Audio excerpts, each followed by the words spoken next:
ইলাহা ইল্লাল্লাহ লা ইলাহা এই কালেমার পাগল যারা হায়রে কাজে লাগবে মরণ বেলা অন্ধকার কবরে তুমি অন্ধকার কবরে তুমি পড়ে রইবে একলা জোরে লা ইলাহা আরো জোরে লা ইলাহা ইল্লাল্লাহ লা ইলাহা ইল্লাল্লাহ লা ইলাহা ইল্লাল্লাহ মুহাম্মাদুর রাসূলুল্লাহ সকলে বলি সাল্লাল্লাহু আলাইহি ওয়াসাল্লাম সবাই বলি সাল্লাল্লাহু আলাইহি ওয়াসাল্লাম মুহতারাম হাজিরিন সোনারগাঁও তাজুর মোড় মুরব্বী ও যুবকদের উদ্যোগে আজকের বিরাট তাফসীরুল কোরআন ওয়াজ মাহফিল আজকের মাহফিলের সম্মানিত সভাপতি সাহেব জনাব মোহাম্মদ রফিকুল ইসলাম সাবেক সভাপতি ফল ব্যবসায়ী সমিতি জয়পুরহাট আজকের মাহফিলের সাধারণ সম্পাদক জনাব মোহাম্মদ আব্দুল ওয়াহাব যুগ্ম আহ্বায়ক জেলা বিএনপি জয়পুরহাট প্রধান অতিথি মোহাম্মদ গুলজার হোসেন আহ্বায়ক জেলা বিএনপি জয়পুরহাট মুহতারাম হাজিরিন ভূমিকা ছাড়াই বাকি কথাগুলো বলতেছি বিশেষ অতিথিবৃন্দ মাসুদ রানা প্রধান সিনিয়র যুগ্ম আহ্বায়ক জেলা বিএনপি জয়পুরহাট এমপি পদপ্রার্থী জয়পুরহাট 1 আসন মোহাম্মদ আলী আক্তার কার্যকরী সভাপতি বাংলাদেশ খাদ্য ও চিনি কর্পোরেশন শ্রমিক কল্যাণ ফেডারেশন ও সভাপতি জয়পুরহাট চিনি শ্রমিক ইউনিয়ন মোহাম্মদ জাহিদ হোসেন সাধারণ সম্পাদক বাংলাদেশ চিনি ও খাদ্য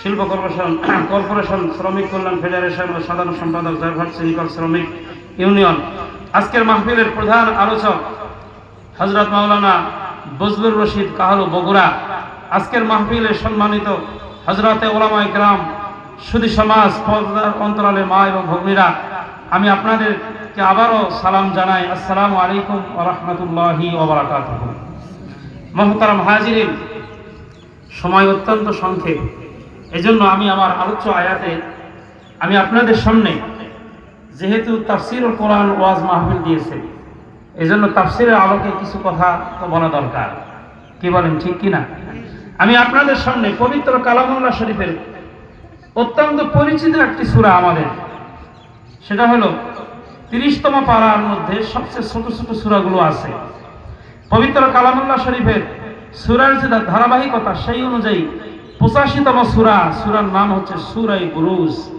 বলেন সূরাটার নাম কি সূরার নাম সূরা বুরুজ কোরআন কারীমের 85 নম্বর সূরার নাম হচ্ছে সূরা বুরুজ এই সূরার আমি প্রথম 4টি আয়াতে কারিমা তেলাওয়াত করেছি এই সূরার মধ্যে 22টি আয়াত আছে বলেন সূরা বুরুজের আয়াতের সংখ্যা কত 22টি আয়াত আছে এই সূরার মধ্যে 109টি শব্দ আছে সুবহানাল্লাহ বলি এই সূরার মধ্যে 22টি আয়াত 109টি শব্দ আছে এবং এই সূরার মধ্যে 438টি অক্ষর আছে সুবহানাল্লাহ বলি এই সূরাটি নবীজি সাল্লাল্লাহু আলাইহি ওয়াসাল্লামের উপরে মাক্কি জিন্দেগিতে নাযিল হয়েছে এইজন্য এই সূরার নাম হলো সূরা বুরুজ মাক্কি সূরা বলা হয় নবীজি সাল্লাল্লাহু আলাইহি ওয়াসাল্লামের হিজরতের আগে মাক্কি জিন্দেগিতে যেগুলো নাযিল হয়েছে ওই সমস্ত সূরাগুলোকে বলা হয় মাক্কি সূরা তো এই সূরার 22টি আয়াত এবং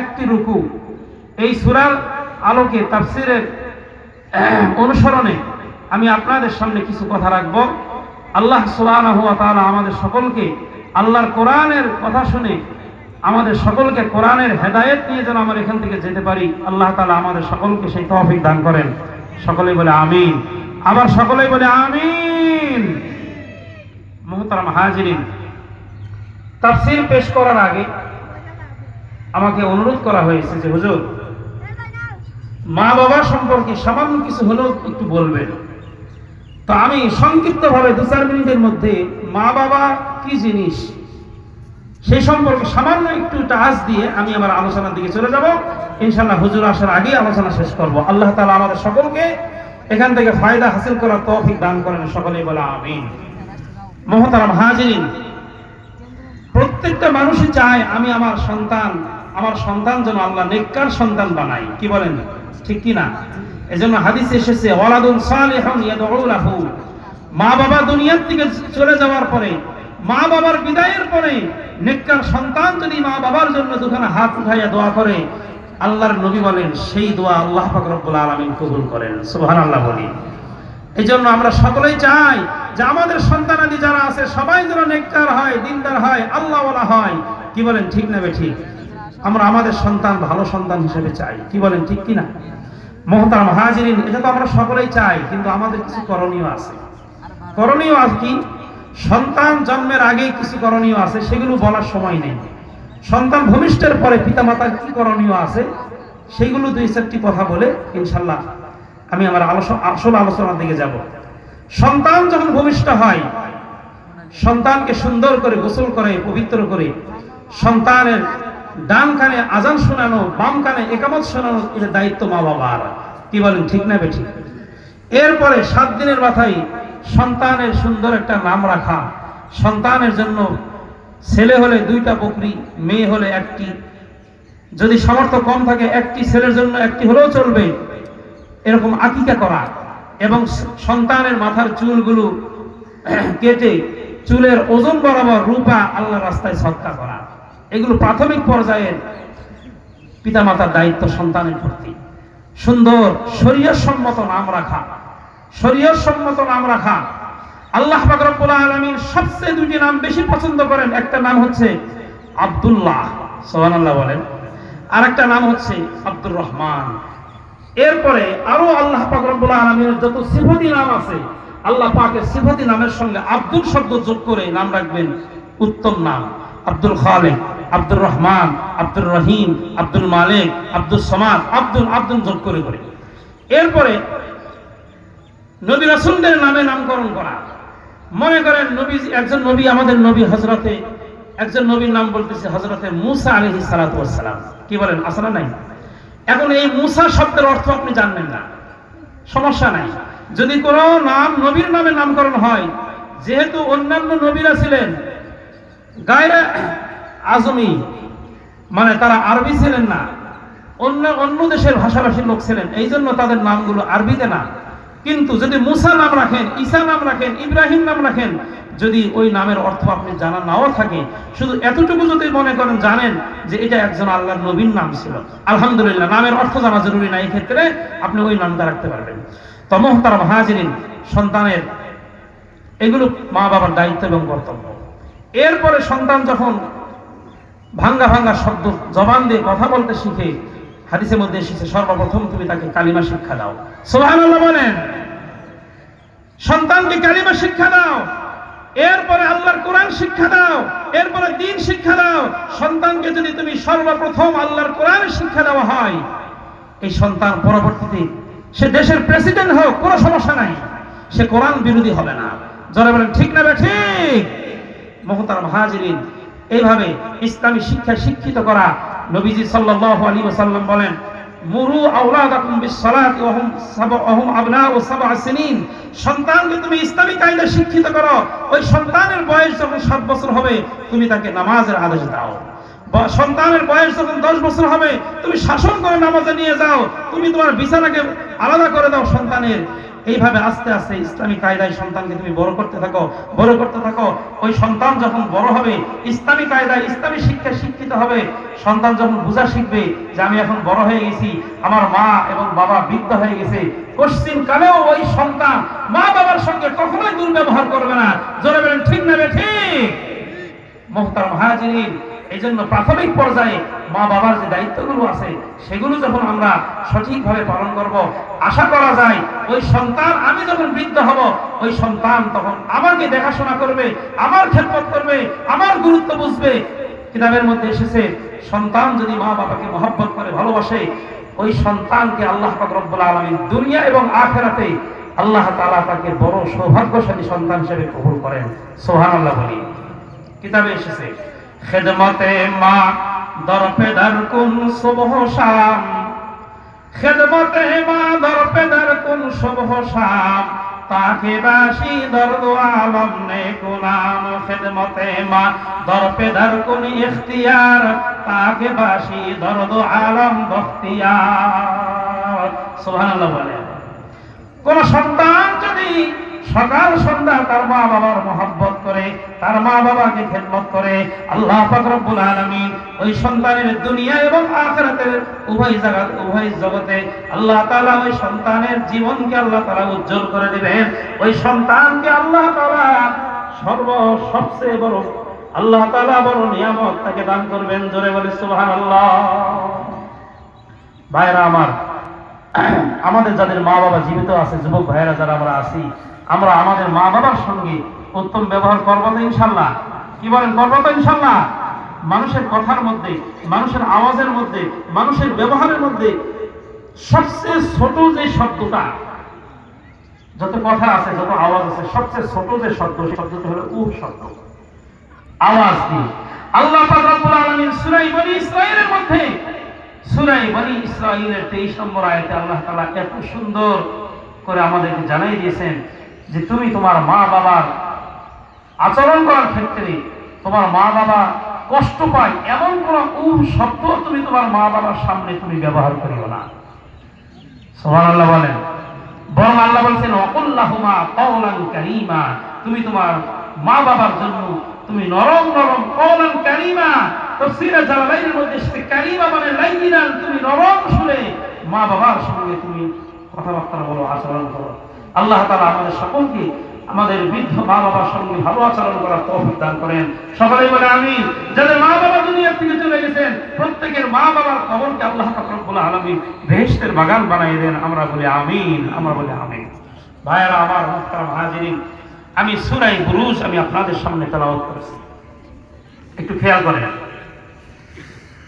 এই সূরাটি নবীজি সাল্লাল্লাহু আলাইহি ওয়াসাল্লামের মাক্কি জীবনের শেষের দিকে, যখন নবীজি সাল্লাল্লাহু আলাইহি ওয়াসাল্লাম এবং নবীজি সাল্লাল্লাহু আলাইহি ওয়াসাল্লামের সাহাবায়ে কেরামদের প্রতি মক্কার কাফের মুশরিকরা জুলুম, নির্যাতন, শোষণ, তাদের প্রতি জুলুমের মাত্রা যখন বাড়াইয়ে দিল, আল্লাহ রাব্বুল আলামিন এই সূরা নাযিল করে নবীজি সাল্লাল্লাহু আলাইহি ওয়াসাল্লাম এবং হযরতে সাহাবায়ে কেরামদেরকে আল্লাহ রাব্বুল আলামিন, ও আমার নবী, ও আমার নবীর সাহাবায়ে কেরাম, তোমরা আজকে ঈমান আনার কারণে কাফের মুশরিকদের মাধ্যমে তোমরা আজকে জুলুমের শিকার হয়েছো, তোমরা আজকে নির্যাতিত হয়েছো, এটা আজকে তোমাদের নতুন ঘটনা না।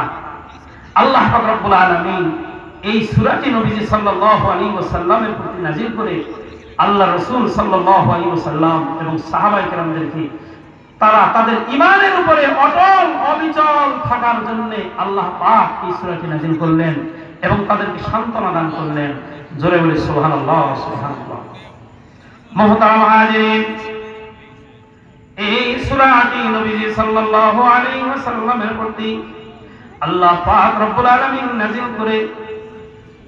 নাযিল করে জানিয়ে দিয়েছেন, ও আমার নবী, ও আমার নবীর সাহাবায়ে কেরাম, তোমরা শোনো, তোমাদের ঈমানের কারণে, তোমাদের তাওহীদকে গ্রহণ করার কারণে আজকে তোমাদের প্রতি কাফের মুশরিকদের পক্ষ থেকে যে জুলুম, নির্যাতন, শোষণ চলতেছে, তোমরা একটু ধৈর্য ধারণ করো।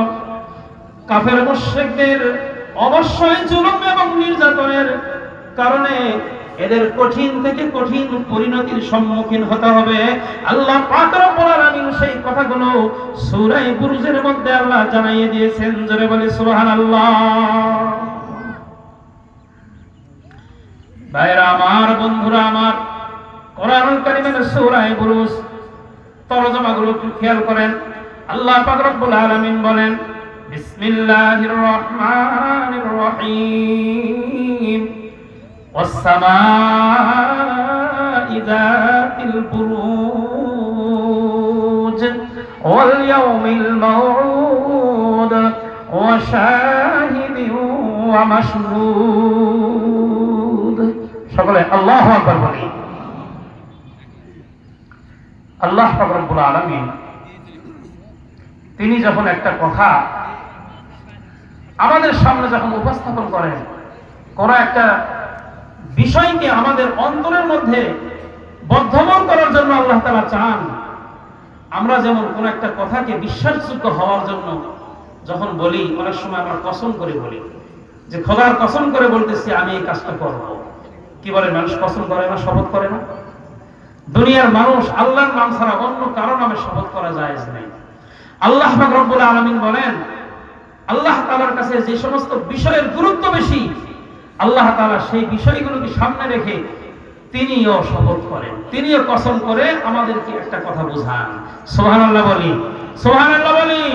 এই সূরার শুরুতে আল্লাহ পাক রব্বুল আলামিন পর পর তিনটি বিষয়ে কসম করেছেন, তিনটি বিষয়ে আল্লাহ তাআলা শপথ করে বলতেছেন। তাহলে বিষয়টা বোঝা গেল অত্যন্ত গুরুত্বপূর্ণ বিষয়। কি বলেন, গুরুত্বপূর্ণ কি না বলেন? আল্লাহ কি বুঝালেন? আল্লাহ বলেন ওয়াস-সামা'i যাতিল বুরুজ।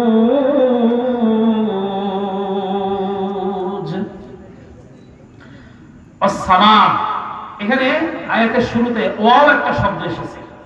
এই ওয়াওটাকে বলা হয় ওয়াও-এ কসমিয়া, শপথ করার জন্য যে ওয়া ব্যবহার হয়। সামা মানে হলো আসমান। আমাদের মাথার উপরে আল্লাহ পাক রব্বুল আলামিন ৭ আসমান আল্লাহ পাক রব্বুল আলামিন সৃষ্টি করেছেন আল্লাহ পাকের কুদরতি কায়দায়। জোরে বলি সুবহানাল্লাহ। আল্লাহ পাক রব্বুল আলামিন কত বড় কুদরতওয়ালা। দুনিয়ার কোনো কিছু, দুনিয়ার কোনো বিল্ডিং, দুনিয়ার কোনো এই যে সামিয়ানা এখানে লটকানো হয়েছে, কি বলেন এই যে খুঁটিগুলো আছে, খুঁটিগুলো যদি না দেওয়া হয় সামিয়ানা টিকবে? এই জন্য কিতাবের মধ্যে এসেছে আজ-জমিনে খসকে রুয়া নদ গিয়া, আজ-জমিনে খসকে রুয়া নদ গিয়া, আসে মারা বেসুতুদা রদ নেগা, আসে মারা বেসুতুদা রদ নেগা। আল্লাহ পাক রব্বুল আলামিন কত বড় কুদরতওয়ালা, আল্লাহ পাক রব্বুল আলামিন কত বড় শক্তিশালীওয়ালা। আজ-জমিনে খসকে রুয়া নদ গিয়া, চৈত্র বৈশাখ মাসে জমিন শুকে একেবারে চৌচির হয়ে যায়, জমিন শুকে যায়। আল্লাহ পাক রব্বুল আলামিন আসমান থেকে বৃষ্টি বর্ষণ করে সেই শুকানো জমিনকে থেকে আল্লাহ পাক রব্বুল আলামিন তাজা ঘাস উৎপন্ন করেন। এই শক্তি আল্লাহ পাক রব্বুল আলামিনের রয়েছে। জোরে বলে সুবহানাল্লাহ। আর আল্লাহ পাক রব্বুল আলামিন বিনা খুঁটিতে, খুঁটি ছাড়াই আসমানকে সেট করে রাখছেন আমাদের মাথার উপরে। জোরে বলেন ঠিক না বেঠিক? ওয়াস-সামা'i যাতিল বুরুজ। আল্লাহ পাক রব্বুল আলামিন বলেন বুরুজওয়ালা আসমানের কসম করে বলতেছি। বুরুজ আবার কি জিনিস? এটা বহু বচন, এক বচনে 12 জন। আল্লাহ পাক রব্বুল আলামিন মুফাসসিরিনে কেরাম তাফসীরের কিতাবের মধ্যে বলেন আকাশের বড় বড় নক্ষত্রগুলো আছে, একটা না দুইটা না, অসংখ্য হাজার হাজার লক্ষ কোটি গ্রহ নক্ষত্র আছে, কিন্তু বড় বড় কতগুলো নক্ষত্র আছে এর সংখ্যা আল্লামা জালালউদ্দিন মুহাল্লি রাহমাতুল্লাহি আলাইহি তাফসীরে জালালাইনের মধ্যে সূরা বুরুজের মধ্যে তিনি উল্লেখ করেন এই ধরনের বুরুজের সংখ্যা হলো 12টি। আল্লাহ পাক রব্বুল আলামিন বড় বড় 12টি গ্রহ নক্ষত্র সৃষ্টি করেছেন আসমানে। সেই 12টি গ্রহ নক্ষত্রের শপথ করে বলেন ওয়াস-সামা'i যাতিল বুরুজ। গ্রহ নক্ষত্র বিশিষ্ট আসমানের কসম করে আমি আল্লাহ পাক রব্বুল আলামিন বলতেছি, ও আমার বান্দারা তোমরা শোনো, এগুলোকে বলা হয় কসম। 1 নম্বর। 2 নম্বর ওয়াল ইয়াউমিল মাউউদ। আল্লাহ পাক রব্বুল আলামিন কসম করে বলতেছেন ওই দিনের কসম, ওই দিনের শপথ, ওই দিনের কথা বলতেছি যেই দিনের ওয়াদা আমি আল্লাহ পাক রব্বুল আলামিন দিয়েছি। আল্লাহ পাক রব্বুল আলামিন মালিক ইয়াউমিদ্দিন, বিচার দিন তিনি কায়েম করবেন, কিয়ামতের দিন কায়েম করবেন, এই ওয়াদা আল্লাহ পাক রব্বুল আলামিন দিয়েছেন। অর্থাৎ ওয়াল ইয়াউমিল মাউউদ এর অর্থ হলো কিয়ামত দিবসের শপথ। সুবহানাল্লাহ বলেন। ওয়াল ইয়াউমিল মাউউদ ওয়া শাহিদিন ওয়া মাশহুদ। আল্লাহু আকবার বলি। মুহতারাম হাজিরিন, ওয়াশাহিদি ওয়া মাশহুদ এই আয়াতের কিছু ব্যাখ্যা আছে, ব্যাখ্যা করলে এরপরে শপথের কথাটা বোঝা যাবে। আমি সংক্ষিপ্তভাবে বলতেছি। আল্লাহ পাক রব্বুল আলামিন জুমার দিনের কসমকে বলেছেন, কেউ কেউ বলেন আরাফার দিনের কসম। এই 3টি আয়াতে আল্লাহ পাক রব্বুল আলামিন কসম করার পরে এখন কসমের জবাবে আল্লাহ পাক রব্বুল আলামিন বলেন কুতিলা আসহাবুল উখদুদ। আল্লাহ পাক রব্বুল আলামিন বুঝান আসহাবে উখদুদ এদেরকে আমি আল্লাহ পাক রব্বুল আলামিন ধ্বংস করে দিয়েছি দুনিয়ার জীবনে। ভাইরা আমার, ভাইরা আমার, বন্ধুরা আমার, দুনিয়ার জীবনে নবী রাসূল এবং মুমিন মুসলমানদের সঙ্গে যুগে যুগে যারা নাফরমানি করেছিল, তাদের বিরুদ্ধাচরণ করেছিল, আল্লাহ পাক রব্বুল আলামিন ঈমানদারদের সঙ্গে বিরুদ্ধাচরণ করার কারণে, তাদের মুখালাফত করার কারণে যুগে যুগে ওই সমস্ত জাতিদেরকে আল্লাহ পাক হালাক এবং ধ্বংস করে দিয়েছেন। জোরে বলি আল্লাহু আকবার।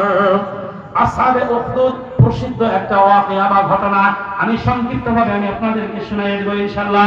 এইরকম একটা না দুইটা না, কোরআনুল কারীমের মধ্যে 14টা সম্প্রদায়ের ঘটনা আল্লাহ পাক রব্বুল আলামিন বর্ণনা করেছেন। বলেন কয়টা?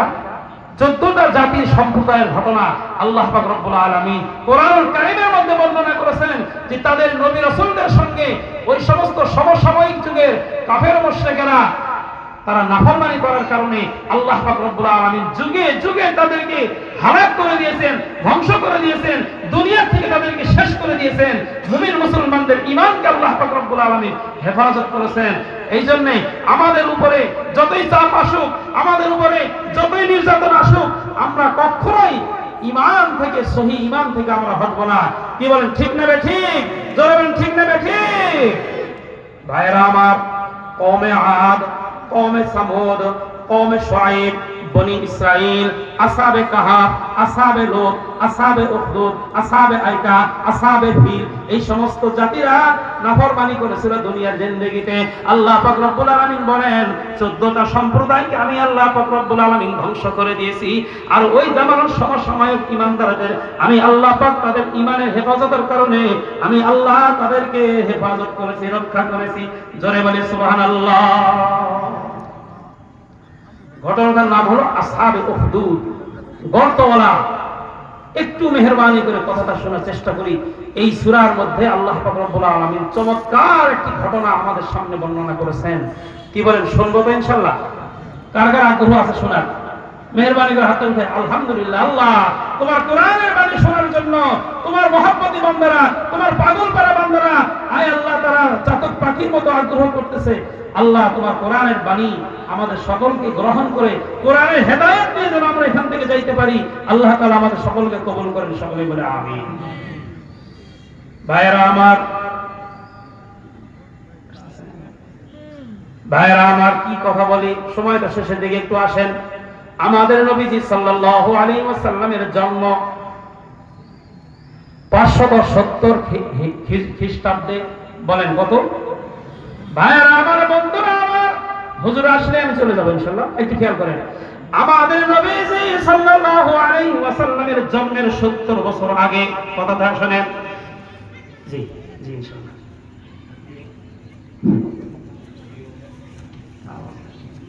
হ্যালো প্রিয় ভাইরা, আসসালামু আলাইকুম। আমাদের মাঝে উপস্থিত হয়েছেন আজকের আমাদের অনুষ্ঠানের বিশেষ অতিথি, জয়পুরহাট জেলা বিএনপির সিনিয়র যুগ্ম আহ্বায়ক, জয়পুরহাট 1 আসনের ধানের শীষের প্রার্থী জনাব মাসুদ রানা প্রধানকে মঞ্চে আসন করার জন্য আহ্বান জানাচ্ছি। ভাইরা আমার, বন্ধুরা আমার, এই আয়াতের ব্যাখ্যায় হাদিসের কিতাব সহিহ মুসলিম শরীফ, পৃথিবীর মধ্যে আল্লাহর কোরআনের পরেই রাসূলের হাদিসের ব্যাখ্যা গ্রন্থ, পৃথিবীর মধ্যে সবচেয়ে সহিহতর কিতাবের নাম দুইটি। একটা নাম হলো সহিহ বুখারী, ইমাম বুখারী রাহমাতুল্লাহি আলাইহি লিখিত কিতাব, আর একটা ইমাম মুসলিম রাহমাতুল্লাহি আলাইহি লিখিত কিতাব। ইমাম মুসলিম রাহমাতুল্লাহি আলাইহি তার মুসলিম শরীফের মধ্যে ঘটনাটা এনেছেন, এবং ইমাম তিরমিজি রাহমাতুল্লাহি আলাইহি জামে তিরমিজির মধ্যে উল্লেখ করেছেন। মুসলিম শরীফের মধ্যে একটু সংক্ষিপ্তভাবে আলোচনা আছে, আর ইমাম তিরমিজি রাহমাতুল্লাহি আলাইহি ঘটনাকে আরেকটু বিস্তারিতভাবে আলোচনা করেছেন। একদা নবীজি সাল্লাল্লাহু আলাইহি ওয়াসাল্লাম সাহাবায়ে কেরামদেরকে বলতেছেন, ও আমার সাহাবীরা, নবীজির জন্মের 70 বছর আগের ইয়ামান দেশের একজন বাদশা ছিলেন নাজরান এলাকার। ইয়ামান দেশের নাজরান এলাকার একজন বাদশা ছিল, নাম তার ইউসুফ বিন নাওয়া। ইউসুফ বিন নাওয়া ইয়ামান দেশের নাজরানের অধিবাসীর একজন বাদশা ছিলেন। নবীজি সাল্লাল্লাহু আলাইহি ওয়াসাল্লাম সাহাবায়ে কেরামদেরকে ঘটনা শুনাইছেন। সুবহানাল্লাহ বলেন। ওই বাদশার অধীনস্থে একজন গণক ছিল, জাদুকর ছিল। ওই জাদুকর এত বড় জাদুকর ছিল, বাদশার সঙ্গে তার সম্পর্ক ভালো ছিল। বাদশাকে তার বাদশাহী পরিচালনার ক্ষেত্রে ওই গণক বিভিন্ন রকমের সলা পরামর্শ দিত। বাদশা ওই গণকের পরামর্শ মতো রাষ্ট্র পরিচালনা করত। ভাইরা আমার, বন্ধুরা আমার, মুসলিম শরীফের হাদিসের কিতাবের মধ্যে উল্লেখ হয়েছে এই ঘটনাটা। নবীজি সাল্লাল্লাহু আলাইহি ওয়াসাল্লাম তাদেরকে বললেন, সাহাবায়ে কেরামদেরকে শুনাইয়ে দিলেন। এখন গণক একদিন বাদশাকে বলতেছে, ও বাদশা, যাও না, আমার বয়স বেশি হয়ে গেছে, আমি তো আর বেশি দিন বাঁচবো না, দুনিয়ায় থাকবো না। আপনি আপনার রাষ্ট্রের এমন একটা সন্তানকে আমার কাছে পাঠিয়ে দেন, আমি আমার জাদুবিদ্যার শিক্ষাটা আমি তাকে দিব, কারণ আমি তো দুনিয়ায় বেশি দিন থাকবো না। বাদশা তার দরবারে একজন সন্তান, খুব সুন্দর একটা সন্তান, মোটামুটি ভালো বোঝার মতো জ্ঞান রাখে, এই রকম একজন সন্তানকে ওই গণকের কাছে দিয়েছে জাদুবিদ্যা শিখার জন্য। ভাইয়েরা আমার, বন্ধুরা আমার, কথাটা ভালো করে খেয়াল করেন। বাস, এখন দৈনিক সন্তান ওই গণকের কাছে গিয়ে জাদুবিদ্যা শিখবে। গণকের দরবারে যায়, প্রত্যেক দিন যায়। যাইতে যাইতে হঠাৎ রাস্তার পাশে একটা গির্জা, তৎকালীন জামানায় খ্রিস্ট ধর্মের অনুসারী যারা ছিলেন তারাই হকের উপর ছিলেন, কারণ ওই জামানাটাই ছিল, ওই সময় তো ওটাই হক ধর্ম ছিল। যারা বলেন ঠিক না ঠিক? খ্রিস্টান ধর্মের মধ্যে ধর্মযাজক, পাদ্রী বলা হয় তাকে। ওই ব্যক্তি তার ঘরের মধ্যে, ওই গির্জার মধ্যে সে ইবাদত বندگی করত। এই সন্তান দৈনিক গণকের কাছে আসা যাওয়া করতে করতে হঠাৎ তার মনে পড়লো, আমি একটু এখানে যাই, দেখি এখানে কি আছে। ওখানে গিয়ে উনি তার ওই ধর্মযাজকের সঙ্গে তার সাক্ষাৎ, উনি তাকে আল্লাহর একত্ববাদ, তাওহীদের শিক্ষা দিলেন। জোরে বলি সুবহানাল্লাহ। তাওহীদের শিক্ষা দিলেন, ইলম কালাম যা দরকার তা শিখাইলেন। উনি এখন মোটামুটি আল্লাহকে পরিচয় করার মতো, আল্লাহকে চিনার মতো অনেক কিছু জানতে পারলেন, শিখতে পারলেন। জোরে সরে বলি সুবহানাল্লাহ। মুহতারাম হাজিরিন, গণকের কাছে যাইতে ওই সন্তানের কিছু দেরি হয়, যেহেতু খ্রিস্টান ওই ধর্মযাজকের কাছে কিছু ধর্মীয় ইলম তাকে শিখতে হয়। এই জন্য আল্লাহ পাক রব্বুল আলামিন প্রত্যেক ধর্মের মুসলমানদেরকে দ্বীনি ইলম আল্লাহ পাক রব্বুল আলামিন শিক্ষা অর্জন করা ফরজ আইন করে দিয়েছেন। জোরে বলেন ঠিক না বেঠিক?